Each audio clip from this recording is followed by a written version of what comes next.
Bismillahirrahmanirrahim. Alhamdulillahi rabbil alamin. Wal aqibatu lil muttaqin. Wala udwana illa 'alal zalimin. Allahumma salli ala sayyidina Muhammad wa ala alihi wa sahbihi wa sallim tasliman katsira. Walhamdulillahi rabbil alamin. Assalamu alaikum wa rahmatullahi wa barakatuh. Hurmatli жамағат, құрметті бауырлар, баршамыздың Алла Субханала Тағала жасап жатқан құлшылықтарымызды қабыл етсін. Міне Аллаға сансыз шүкір, сансыз мақтаулар болсын. Біздерді өзінің осындай қасиетті үйінде біздердің бас қосуымызды Алла Тағала нәсіп етті. Аллаға сансыз шүкір, сансыз мақтаулар болсын, біздерге исламды нәсіп еткеніне. Осы исламда жүргеніміз бұл Алланың қалауы. Ал енді жалпы біздің осы уағызымыздың тақырыбы Құдайды тану мәселесінде болып отыр. Бұның өзіндік маңызы да бар. Әрине бұл рухани, терең, жанға жағат деп біз айта алмаймыз. Өйткені бұл күрделі мәселе. Сондықтан Құдай қаласа уағыз тыңдап жатсыздар. Біз дәріс іспетте сіздермен сұхбат өткізейік. Жалпы адам баласының жаратылуы да біздің осы әлемге халифат болуымыз да, бізге ақылдың берілуі де не үшін? Құдайды тану үшін берді. Сол үшін біз адам болдық. Сол үшін Алла бізді ақыл беріп, хайуаннан, жан-жануардан артық етті. Және бізге нәпсі беріп, сол нәпсімізді жеңгендерді періштеден артық етті. Сондықтан адам баласы ақылын дұрыс қолданып, нәпсін тежесе, ол періштеден ұлық болады. Ал енді адам баласы ақылын істетпей, нәпсінің құлы болса, оның деңгейі хайуаннан төмен болады. Осындай бізге Алланың артықшылық беруі өзін тануында ғана. Сондықтан біздің мақсат Құдайды тану ағайын. Құдайды танымағанның ғибадаты пайда бермейді.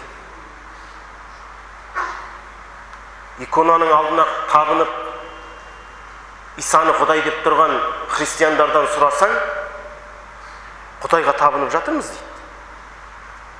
Мінәжет етіп жатырмыз дейді. Өздерінің құрбандықтарын арнай. Бірақ солардың сол іс әрекетінен пайда бар ма? Жоқ. Неге? Құдайды таныған жоқ. Тіпті пұтқа табынып жатқан буддистен сұрасаң, не істеп жатырсың деп, Құдайға мінәжат етіп жатырмын дейді. Сол үшін құрбан шалады. Ал соның әрекетінің біреуі де пайда бермейді. Неге? Өйткені Құдайды таныған жоқ. Құдай деп ол ана өзінің қыштан жасап алған пұтын ойлап тұр. Сондықтан ғибадат қабыл болу үшін бірінші Құдайды тану керек. Сол Құдайды таныған кезде барып адамның құлшылығы, жасаған іс әрекеті пайда береді. Мысалы, осы Құдайды танытатын ілім бар. Ол ақида ілімі. Ғалымдарымыз жазды, түсіндірді, қалай Құдайды тану керектігін. Міне сондықтан біз бірінші кезекте біз ақиданы білуіміз керек. Ең бірінші кезекте. Сондықтан бір мысал келтіретін болсам, үйді алайық. Немесе өсіп тұрған ағашты алайық. Екеуі де мысалға келеді. Мысалы, үйдің фундаменті, іргетасы, ол ақида болады. Өйткені үйді ұстап тұратын нәрсе, оның іргетасы фундамент. Ақида діннің фундаменті болады. Ал енді ол үйдің қабырғасы, дуалы, ол шариғат. Терезесі, кіретін есігі, бұл шариғат. Ал енді оның шынысы болуы, есігі болуы, төбесінің жабылуы, сыртының әсемденуі, бұл ақлақ болып есептелінеді. Енді қараңыз, үйіңіз қанша әдемі, сондай сәулетті сарай болып, оның фундаменті болмаса, ол үйді сатып аласыз ба?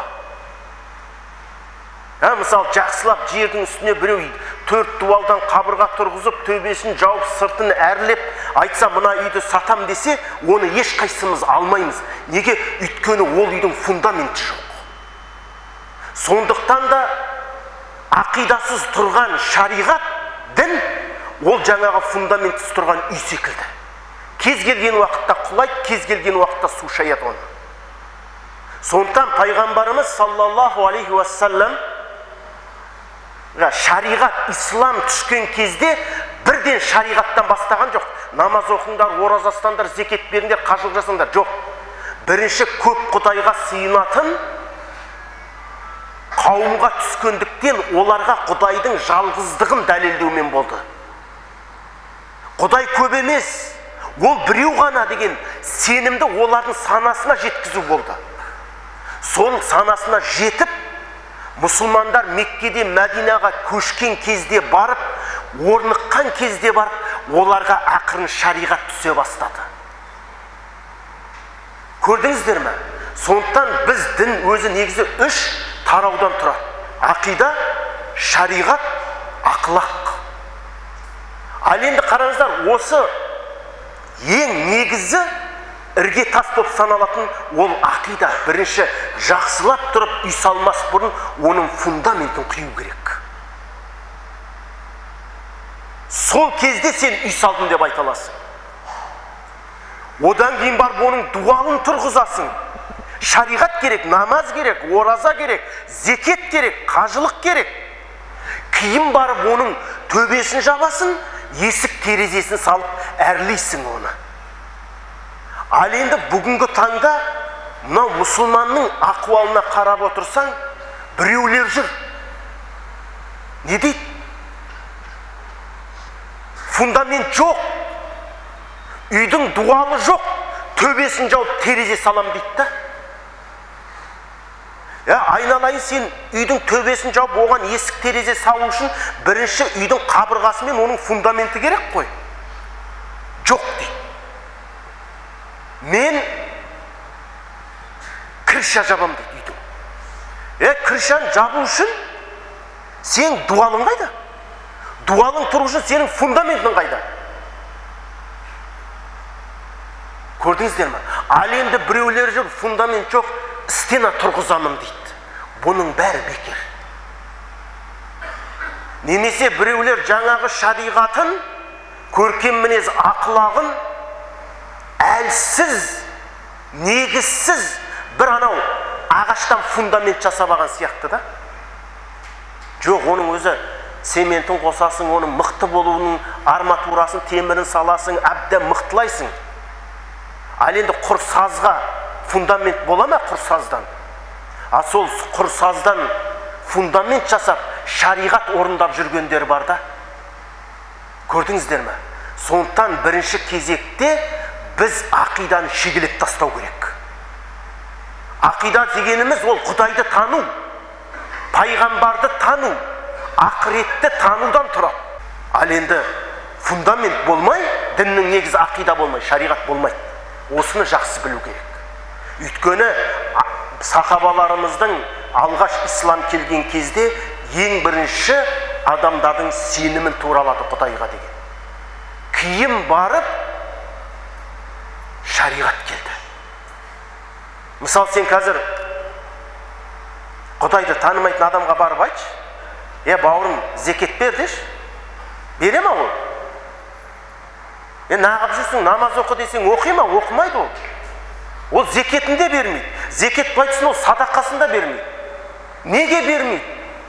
Ол Құдай танып тұрған жоқ қой, не үшін береді ол?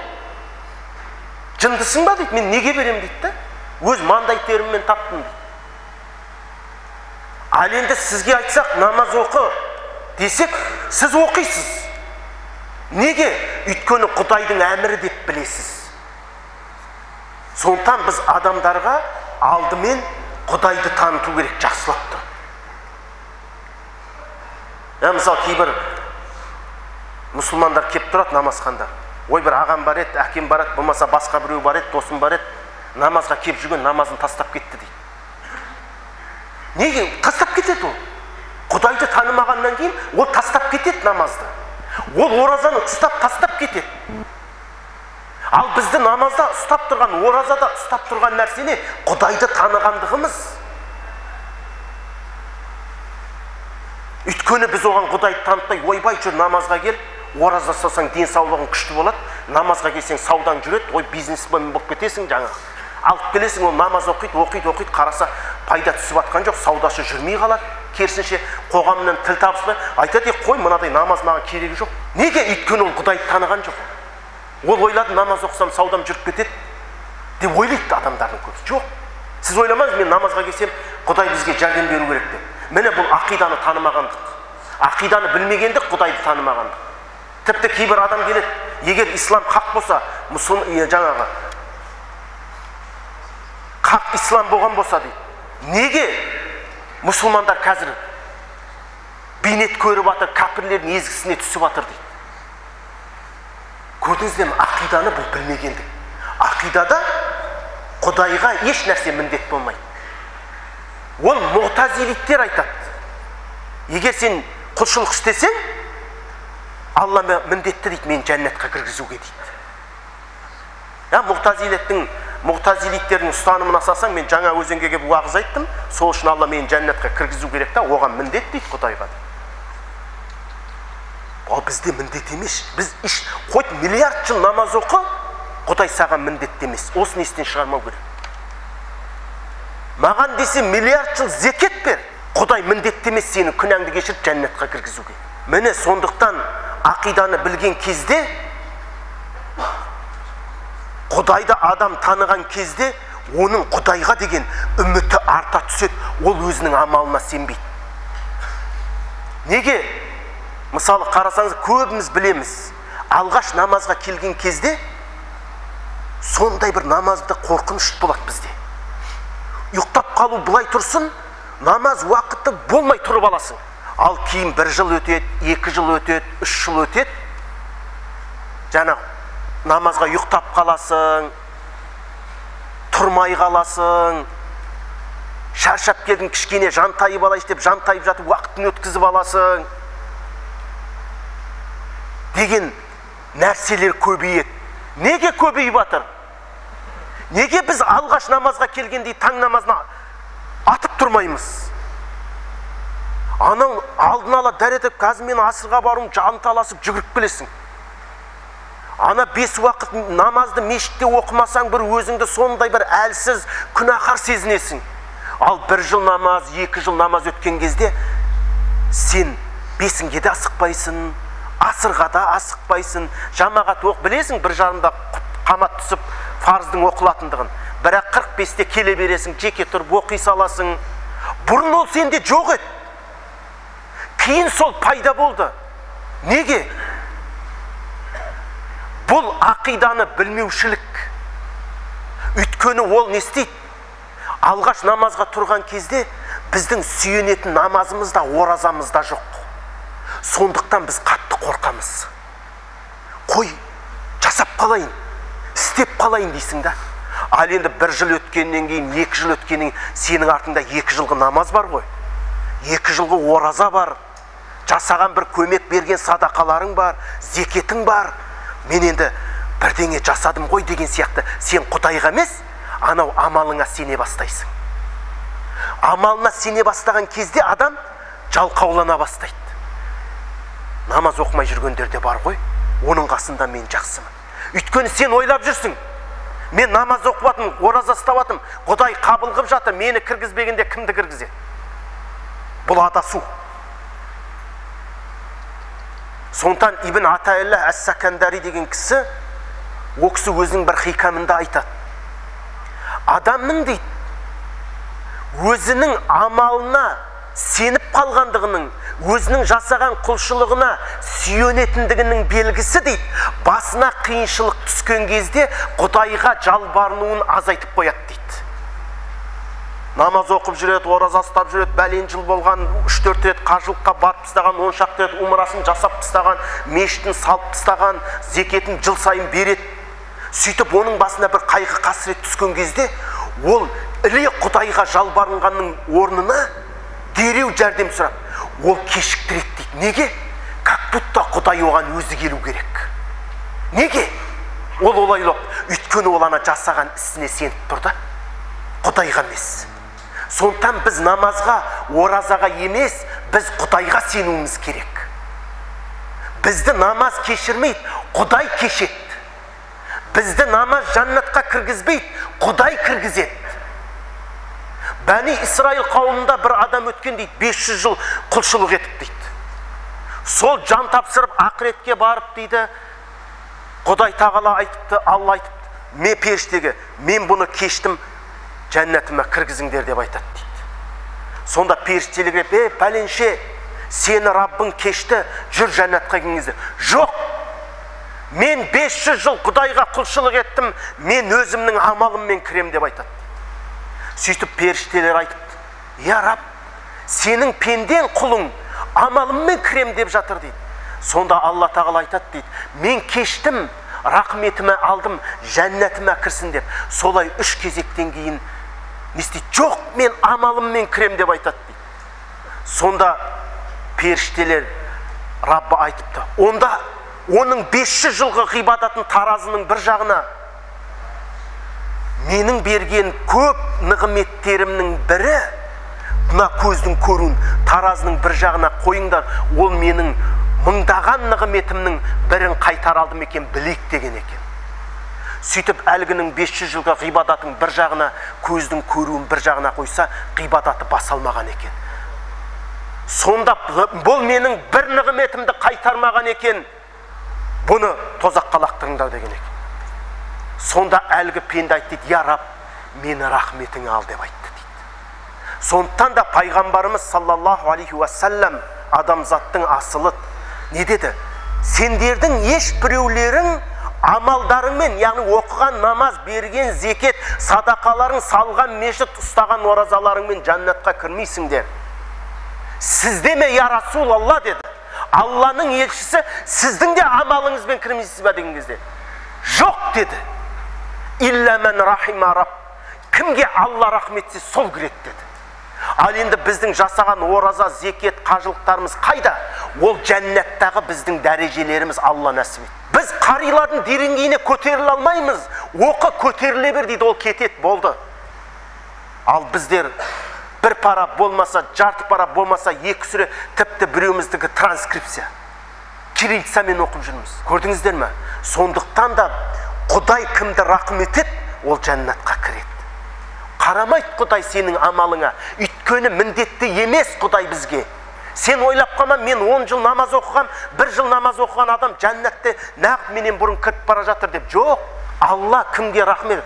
Бұхариде хадис бар. Алла субхана тағала 100 адам өлтірген адамды кешкен күнәсін. Аллаға ла юсалу амма яфғал дейді. Алладан сұралмайды, я Раббым, анау күнәһар еді, мен намаз оқып жүрген кезде арағын ішіп, зинасын жасап жүреді, нағып ол фирдауста отыр деп сен айта алмайсың ертең.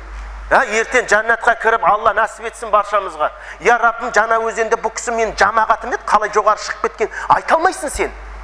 Мен оған сабақ бергенім, мен ұстаз едім, қалай мен төменде отырмын. Жоқ, Құдай кімге қалайды, кімнің дәрежесін көтереді? Алланың фадыл мархаматы дейді. Алланың фадыл мархаматы. Бүкіл адамзаттың ұлығы кім? Пайғамбарымыз Мұхаммед саллаллаху алейхи салам. Неге айтыңыздаршы? Алла қалады болды. Алланың таңдауы о кісіге түсті болды.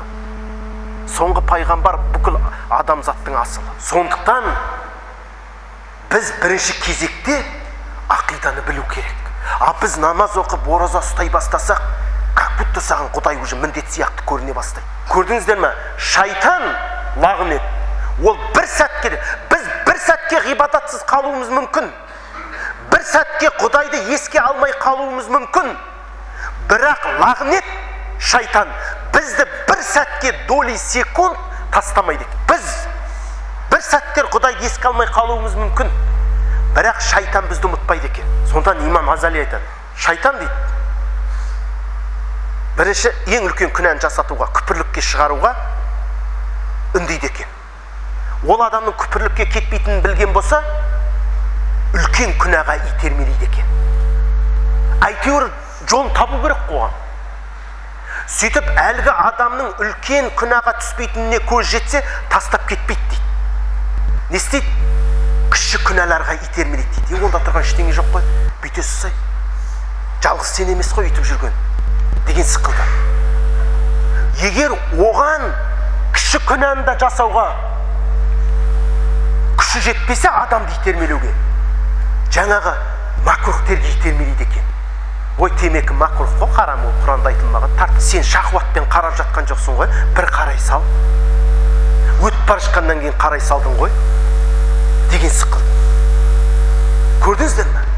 Енді дейді, ең соңында дейді, күнәға дейді, тіпті қателік атаулыға, шаңның түйіріндей қателік жасата алмай қойған адамды дейді, шайтан тастап кетпейді дейді. Не істейді дейді? Оның ғибадатына кіреді дейді. Көрдіңіздер ме? Ол бізді бір сәтке тастамайды. Не істейді?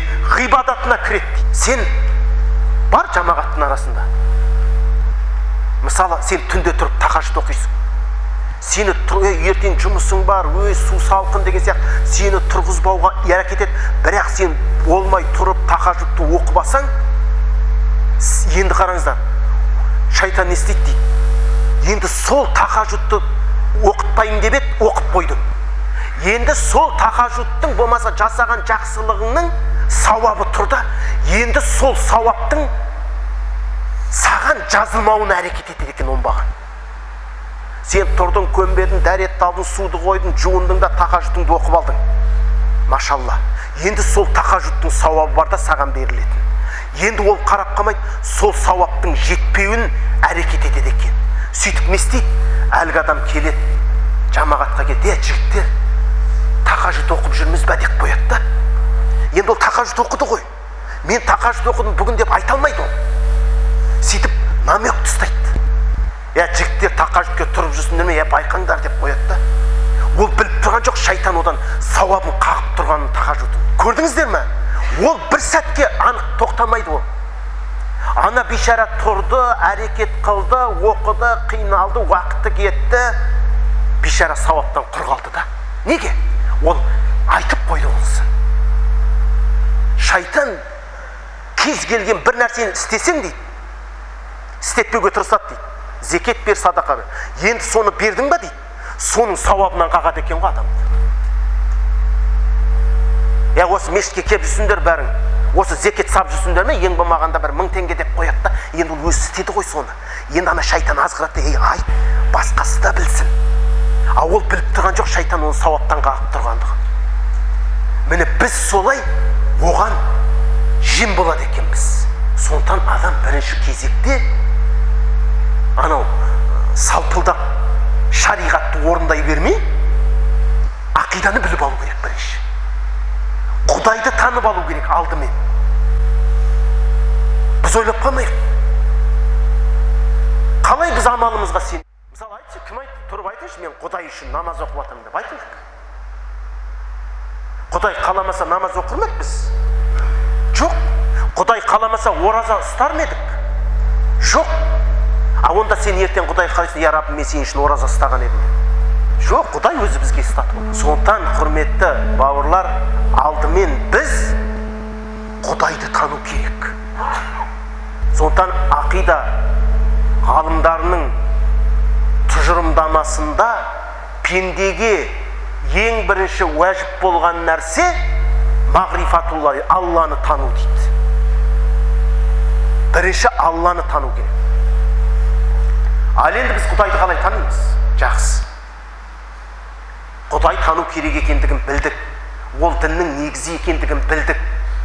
Оған мысал да келтірдік. Сол Құдайды танудың жолын көрсеткен Алла Тағала. Иқра бисми раббикаллази халақ деді. Оқу, іздену Құдайды танудың жолы. Оқымай сен түс көрмейсің. Түс көрмейсің сен. Саған аян келмейді. Саған уақи келмейді. Сен ілім арқылы танисың Құдайды. Сондықтан барлық нәрсенің басы ілім. Сондықтан Алла Тағала Құранды түсіргісі кеп, Алақ сүресінің алғашқы 5 аятынан бастайсаңдар деген жоқ. Оның мақсаты бар. Құдайды тану негізгі мақсат. Бірақ Құдайды таныңдар деп бірінші аят неге бастамады? Жоқ. Соған жетудің жолын көрсетті. Оқы деп. Оқыған кезде барып біз Құдайды танимыз. Көрдіңіздер ме? Ал енді білеміз, бір топ кейбір риуаят бар, мүшіріктер дейді. Бір риуаят бар, юдилер дейді. Жиналып пайғамбарға келді дейді. Сөйтіп пайғамбарға айтты дейді жаңа юдилер. Я Мұхаммад, сиф лана раббак деп айтты. Я Мұхаммад, сен бізге Құдайыңды сипаттап берші деді дейді. Как будто олардың Құдайы бөлек, пайғамбарымыз Мұхаммад саллаллаху алейхи салам Құдайы бөлек сияқты да. Сен бізге Құдайыңды сипаттап берші дейді. Сол кезде пайғамбарымыз саллаллаху алейхи саламға Иқлас сүресі түсті. Иқлас сүресі. Құл ху Аллаху ахад, Аллаху самад, ләм ялид, ва ләм юлад, ва ләм якуллаху куфуан ахад. Міне, мұсылманның ақидасы Иқлас сүресі ол. Енді біз әлгі пайғамбардың алдына келген юдилерді қарайық. Христиан, жаңағы яхудилер. Олар Ғузайр ибнулла дейді. Құранда айтады. Әлгі яхудилер Ғузайрды Алланың баласы дейді. Яғни Алла Тағаланы Аллаға лайық болмаған сипатты бекітті. Қандай? Баласы бар деген. Және Алла субхана тағала юдилеріне дейді, 6 күнде аспан мен жерді жаратып, 7-ші күні аршының үстіне отырып демалды дейді, шаршады дейді. Өйткені ол 6 күн жер мен аспанды жаратты дейді. Сөйтіп 7-ші күні аршының үстіне отырып демалды дейді Құдай. Және не дейді? Қалат яхуду ядуллахи мағлула. Және олар Алланың қолы жұмулы деген сөзді айтты дейді. Осылай танитын еді ол Құдайды. Алла аршының үстінде, Алланың баласы бар, Алланың бір қолы бар, ол сараң деген ұғымда олар Құдайға лайық емес нәрсені бекіткен еді. Сөйтті де өздері Құдайды солай танып тұрып, пайғамбарға келіп айтты. Я Мұхаммед саллаллаху алейхи салам пайғамбарымыз айтты. Сен бізге Құдайыңды сипаттап берші, яғни Құдайыңды қалай танисың деді. Сол кезде пайғамбарымыз саллаллаху алейхи уассаламға Иқлас сүресі түсті. хуаллаху ахад. Айт, ей Мұхаммед, пайғамбарымызға айтып жатыр саллаллаху алейхи вассалам, анау алдыңа келіп отырған иудейлерге ол жалғыз. Аллаху самад, айт ана алдыңа келіп отырғанға, ол мұқтаж емес, мұңсыз. Сенің аршыңа да, аспаныңа да, ол аршыға отыруға да мұқтаж емес. Ләм ялид уа ләм юлад. Айт ана Құзайырды Алланың баласы деп отырған алдыңа келгендерге, ол тумады, туылмады деп. Уа ләм якуллаху куфуан ахад. Оған еш нәрсе тең емес. Көрдіңіздер ме? Сондықтан Құдайды аспанда деу, аршыда отыр деу, ол иудейлердің сенімі, ол христиандардың сенімі, ол жахмиттардың сенімі. Жахмит ағымының негізін қалаушы Жахм ибн Сафуан деген кісі болған. Сол кісі Ар-Рахман ғалал арши истава деген аят бар. Алла аршыға истава етті, истава отырды, Алла аршыда отыр деген. Иудейлер де соны айтады, христиандар да соны айтады. Құдайды аспанда деу мұсылманның ақидасы емес. Құдайды аршының үстінде отыр деу мұсылманның ақидасы емес ол. Әхлі китаптың ақидасы. Христиандармен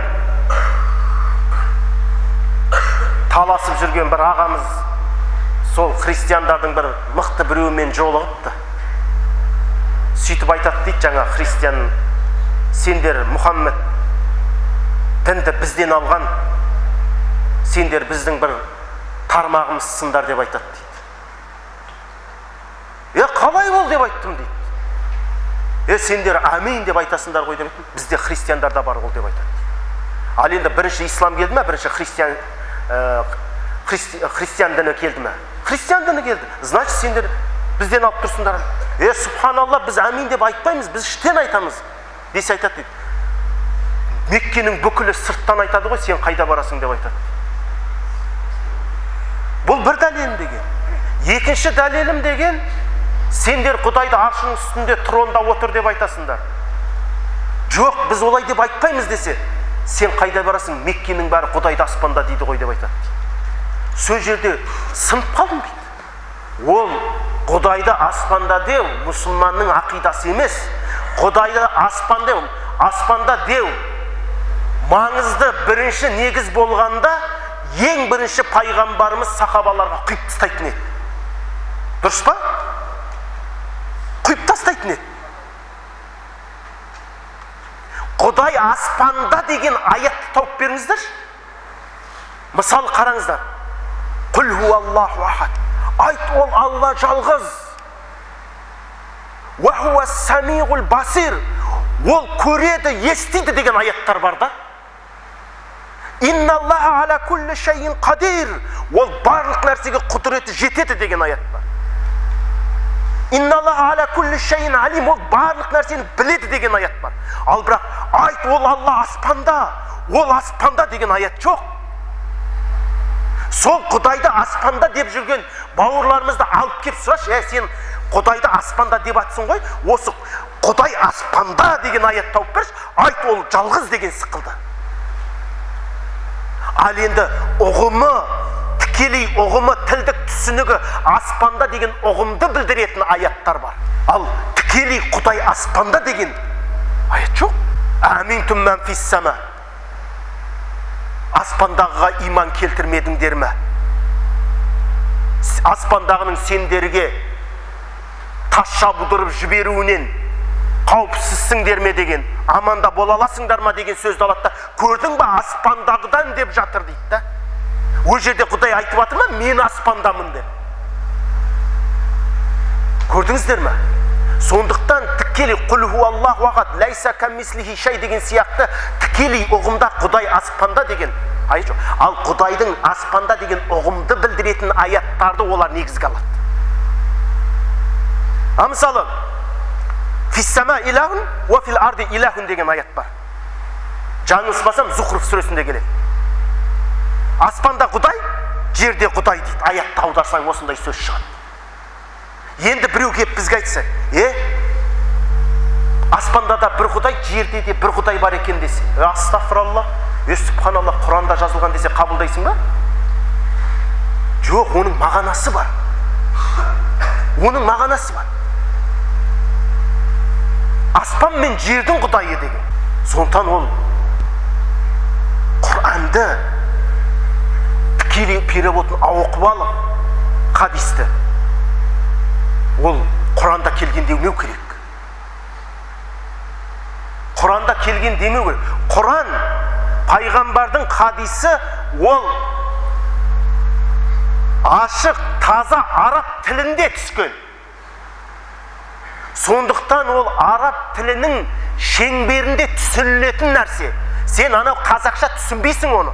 Біреу айтады, Құранда келген ғой дейді бауырларымыз. Арабша білесің бе дедім. Енді ойладым, арабша білетін шығар, Құранда келді дегеннен кейін, значит, арабша білет деген сөз ғой.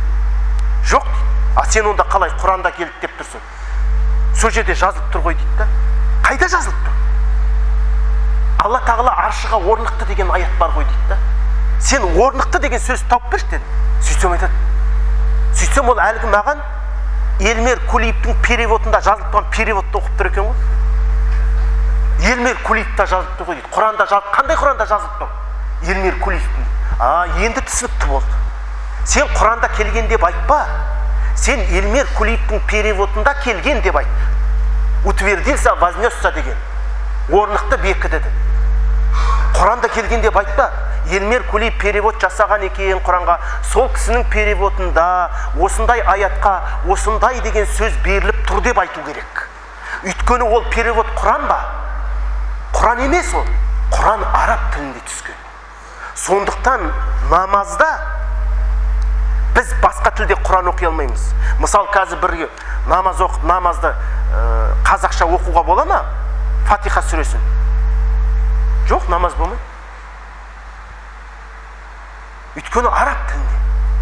Мысалы, мені біреу Құдай тамаққа шақырса, ұстаз, енді Құран оқып беріңіз десе, сөйтіп мен былай бастасам. Мейірімді, рақымды болғаны Алланың атымен бастаймын. Бүкіл мақтау әлемдердің Раббысы Алла тағалаға тән. Мейірімді, рақымды болған, қиямет күннің патшасы, оған ғана құлшылық етіп, одан ғана жәрдем сұраймыз. Бізді тура жолға сала көр, адасқан иудейлер мен христиандардың жолына сала көрме деп. Садақаллахул азим. Осы оққан Құраным сауабын аруақтарға бақыштадым десе, Құран бола ма? Құран бола ма? Перевод Құран болмайды мағана. Мына жерге имамымыз, өкіл имам шығып қазір бізге Құранда Фатиханың орнына Ибн Касирдің тәпсірін оқып берсе, намаз бола ма? Болмайды. Ал енді біреу айтса Құран оқыды. Мен жаңа Құран оқыдым ба? Құран оқыдым ба? Жоқ, Құранның мағанасын оқыдым. Ал Құранның мағанасы ол Құран емес. Ол түсінік. Ал енді мен айтсам, Бисмиллахир-рахманир-рахим. Алхамдулиллахи раббил аламин. Ар-рахманир-рахим. Малики яумиддин. Ияка набуду ва ияка настағин. Садақаллахул азим. Мен не оқыдым? Құран. Құран араб тілінде. Сондықтан анау переводты, аударманы ұстап алып, Құранда келген, хадисте келген демеу керек. Енді қараңыздар, оны неге айтып отырмын? Себебі Алла субханала тағала Құран-ы Кәрімде «Фәсәлу әхла зикри ин кунтум ла таъламун». Неге? Аяттың мағынасына үңілсең, білмегендеріңді білгендерден сұраңдар деп. Неге айтып жатыр Құдай? Бізге айтты ма? Білмегендеріңді Құранды ашып, хадисті ашып біліп аңдар деді ма? Білмегендеріңді ана Құранның переводы мен хадистің аудармасын оқып біліп аңдар деді ма? Жоқ, не деді? Өйткені әрбір адамның Құран мен хадисті түсінбесі анық ол. Сол Құранды түсінген, сол хадисті түсінген адамнан сұрау керектігін Құдай бізге бұйырып жатыр. Фәсәлу, сұраңдар деп жатыр.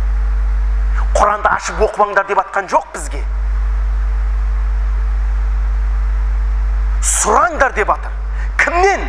Сол Құранды білетін, сол сүннетті түсінетін адамдардан. Сондықтан имам Маликтің шәкірті айтқан: «Әс-сүннәту мудиллатун илля лил фуқаха» деген. Сүннет пайғамбардың хадисі фақихтардан басқаның бәрін адастырады дейді. Тікелей түсініп алмау керек. Қайда келген? Хадисте келген. Хадисті кім аударыпты? Білмеймін. Онда сен айтпасайшы. Перевод ол хадис болмайды. Көрдіңіздер ме? Сондықтан біз бірінші кезекте ұстаздан сабақ алуымыз керек. Переводты оқып алмау керек. Бір жерде болдым, жамағатпен кездесу болды. Сөйтсем бір адам тұрып айтты. Сұрағым бар дейді. Қойыңыз дедім, бір енді 50-ді алтындаған кісі шамамен. Бұны асып та кетер одан, мүмкін оған жетпеуі де мүмкін.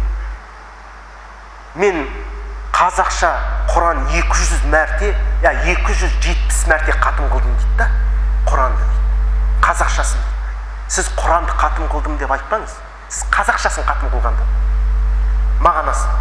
Сосын имам тұрып айтты, осыған айт, бір ескертіп кетсеңіз, осы ағамыз намазда Құранды қазақша оқиды дейді.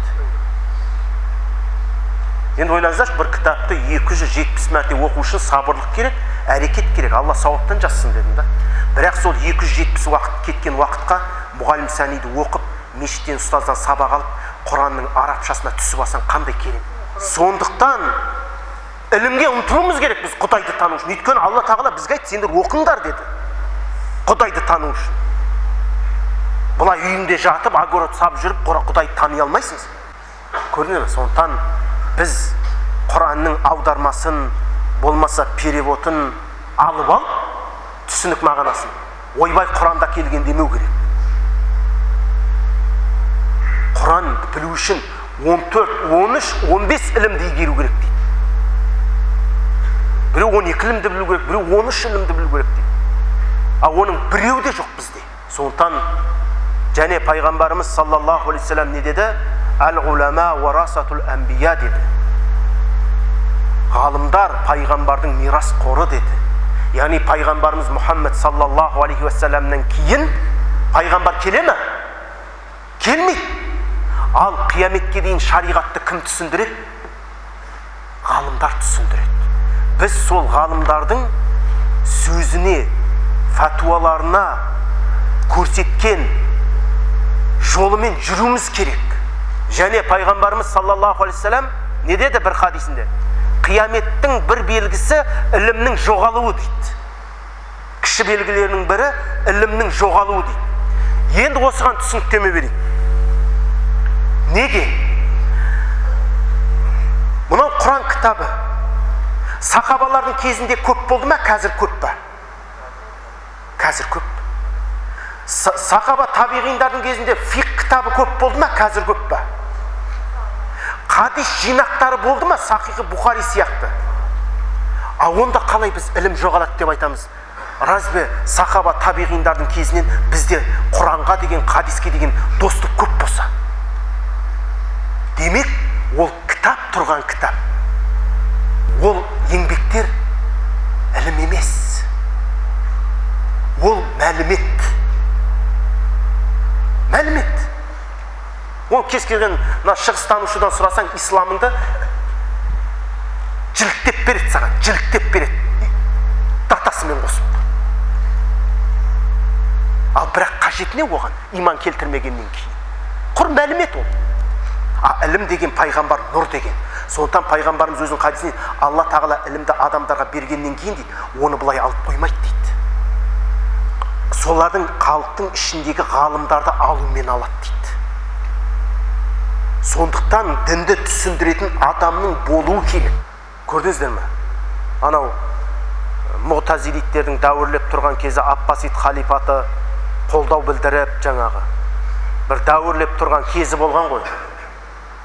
Сөйтіп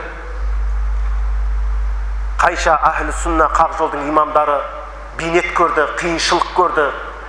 Сонда бір көсем адам сол кездегі мұсылмандардың Аббасид халифатының бір халифасына кіріпті алдына.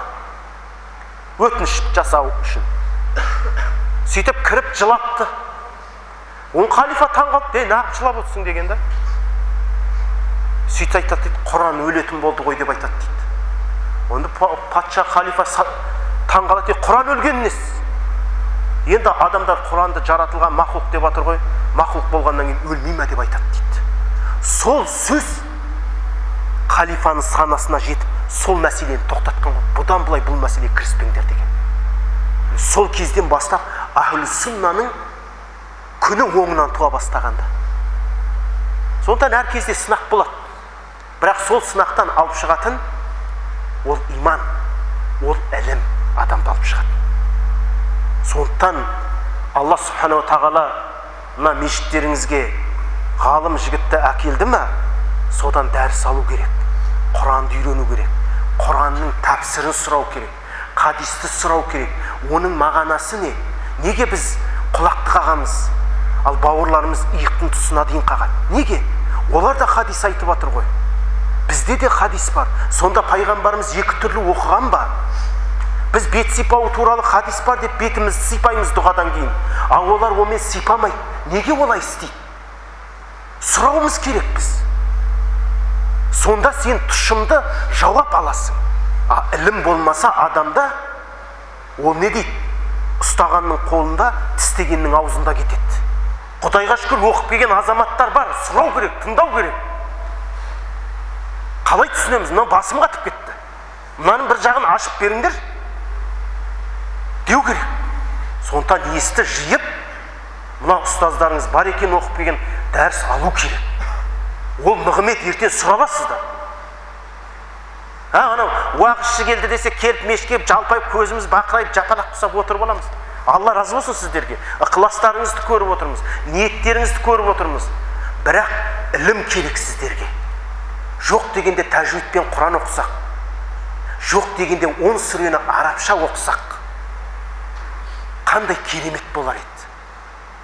Жоқ дегенде не үшін құлақ қағатындығымызды түсініп алсақ, жоқ дегенде олар не үшін иыққа дейін қол қағады, ал былай істейді түсініп алсақ, қандай керемет болар еді. Бүкіл тәпсірді біл деп айтпаймын, бүкіл хадис жаттаңдар деп айтпаймыз.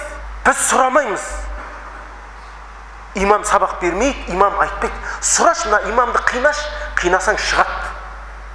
Не істейді? Ол жауап беруге дайындалады сосын. Ұстаздарға хабарласады. Мынаның жауабын білмей жатым. Діни басқармаға хабарласады фатуа бөліміне. Ғұламалар кеңесіне ұсыныс жасайды. Мынаның жауабын беріңіздер, жамағат сұрап жатыр дейді. А сіздер сұрамасаңыздар, сіздер не толғандырып жүргенін қайдан білеміз біз? Сондықтан ілімге ұмтылыңыздар иншалла. Міне Алла тағала сіздерге тағы бір өзінің үйін беріп жатыр екен ғой, мына жерден жаңадан. Жақсылап ілім алып, ең болмаса тарау 30 күн оразада не істедік біз? Бір сүренің болмаса бір параның тәпсірін біліп шықтық па біз оразада? Неге сіздер талап етпейсіздер? Тарауға қатысып жатырмыз, біз не оқылып жатқанын біліп жатқан жоқпыз мына кейбіреуіміз. Сол сіздер мына ең болмаса мына 30-шы параның тәпсірін өтіп шығайық. Нас сүресінің, Фатиханың тәпсірін өтіп шығайық. Сен соны алсаң, үйіңе барып айтып отырасың. Нас сүресінің тәпсірі мынадай екен, ол жерде мына нәрсе айтылған екен, мынадай нәрсе қамтылып жатыр деп айтасың. Ертең сені балаң естейді, балаңнан немерең естейді. Сонда немерең айтады: "Субханалла, менің атам Нас сүресінің тәпсірін айтып отыратын еді. Суды тиірсе ағызатын еді" дейді. Қосып қояды енді. Енді кішкене қосамыз ғой бәріміз. Неге сол нәрсе? Менің анау хадисті осылай айтатын еді атам деп ертең немерелеріңіз айтып отырады. Ал барамызда мыңқиып отырамыз дастарханның басында. Біреу жаңағы жұмаға үйіне жұмаға кетеді дейді, күйеуі жаңағы. Жақында естідім бір ағамыз. Сөйтіп келгеннен кейін әйел айтады дейді: "Жұмада не айтты, айтсаңшы" дейді. Сөйтіп айтады: "Білмеймін" деп айтады. Сөйтсе отырады екен, ауыз ашылып мән бермей. Содан не істеген? Сөйтіп анау ұялғаннан келесі жұмаға дайындалып қағаз алып барған. Сөйтіп ана айтса бәрін түсініп, өйткені үйде сұрайтын адам бар ғой. Сөйтіп барсан ана имамның айтқандай жеткізіп береді екен да. Көрді, ықыласы ашылған. Қазір барып не айтты десе білмеймін, әйтеуір уағыз болды демеңіздер да. Сондықтан құрметті жамағат, Құдай бастарыңызға бақ беріп тұрма, ілім алу керек. Ол кез келген мешітте оқып келген ұстаз азаматтарымыз аз. Әрбір мешітте отыру керек қой қазақтың оқыған ғалымдары. Сондықтан іштеріңізден балаларыңыз болса, немереңіз оқуға беру керек, діни оқуға. Оқысын, Құран жаттату керек. Мына жерде Жаңаөзен мешітінде кезекте тұру керек қой қарилар. Немесе таңдап жүріп конкурс жасап тарау қалу керетін жағдайға жетуіміз керек қой бізде. Құдайға шүкір, министр болатын, әкім болатын адам табылады. Экономист болатын, банкир болатын. Мұнайшы адам табылады. Қазір жұмыссыз қалсам менде бар, анау Құдайға шүкір, ауылда өскенбіз ғой, темір терсек ұстай аламыз. Разнорабочий болып кіріп кете беремін мен. Ал бірақ мына мешітке келіп сабақ беретін адам кемде-кем болады. Сондықтан балаларыңыз дін оқыту керек, ғалым қылу керек.